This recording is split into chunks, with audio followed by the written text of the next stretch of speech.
right, and welcome back. Now it's 20 minutes past 7 a.m. Good morning. Thank you so much for staying with us. Okay, when we took a break, Salma Ocheng join us. Salma is the Gender and Women Affairs Officer, UDA, and she's also an advocate of the High Court. Salma Ocheng, welcome to the program.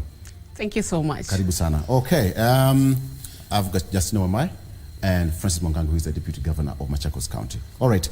So, DG, when before you took a break, I was on your side. Kenya Kwanza, it will only get worse. That's on the front page of the Standard newspaper. Maybe just finish your statement. So, basically what I was saying is they should be telling us what are they going to do about it, not to tell us how the situation is. Yes. Where Kenyans gave them a mandate. And it is not them. Actually, it is the president and the deputy. They were voted.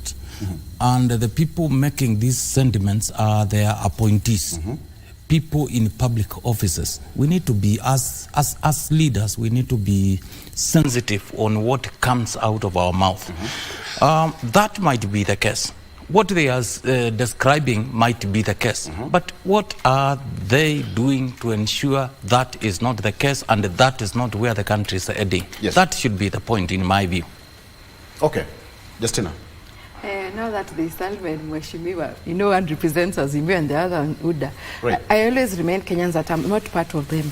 I represent the ordinary Kenyan. And where an ordinary Kenyan sits. That is a serious disclaimer. Yes, because where an ordinary Kenyan sits, we are remembering there's something called polarization, post-truth, and being popular. The other, they were saying the Uhuru Kenyatta does not know what he's doing, the damage is causing to this country, and then now they're in the seat, now the driver's seat, and even their people are saying that already Kenya is in the receivership. Already they are the receiving manager, so to speak. What are they doing about it? So from my seat, I think all this they were saying was politics.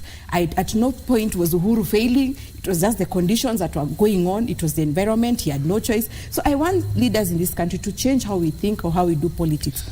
Don't show that your successor doesn't know anything. Please be honest to Kenyans, because if they were honest, we wouldn't have said that they are failing. We would have accepted them. But now they came off looking like they're the brains behind the presidency. The other one is foolish and a drunkard.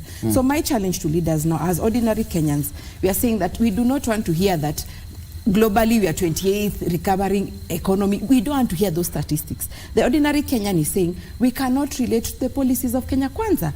If you tell us that there is wind energy, how is that translating on my electricity bill? If you tell us that you give fertilizer, how much is the cost of unga when I'm buying it? So I want them to focus this 1 year now, going forward. Let them focus on making Kenyans feel that they can relate to their policies. All right. Yes. Salma, Kenya Kwanza, it will only get worse. Thank you. And, you know, Kenya Kwanza government is a government that lives on reality. I've heard the DG for Machakos telling us the way we should be sensitive on what comes out from our mouth. You appreciate that, you know, the conversation that has been ongoing on, you know, the high fuel prices that, you know, risen last week.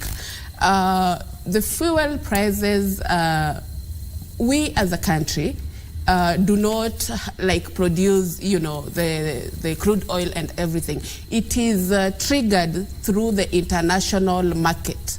So when the DG tells Kenyans that we must be sensitive, we can only be realistic and tell Kenyans, listen, it is not us who are determining the cost of fuel in this country. It is determined by the global market.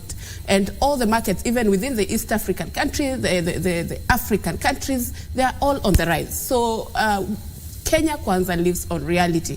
And we are keen to addressing these issues as opposed to what Justin Wamai is saying and trying to see it on the periphery. We brought to Kenyans the plan. 1 year down the line, we've been able to show Kenyans what we've been able to achieve, and we are living within the reality.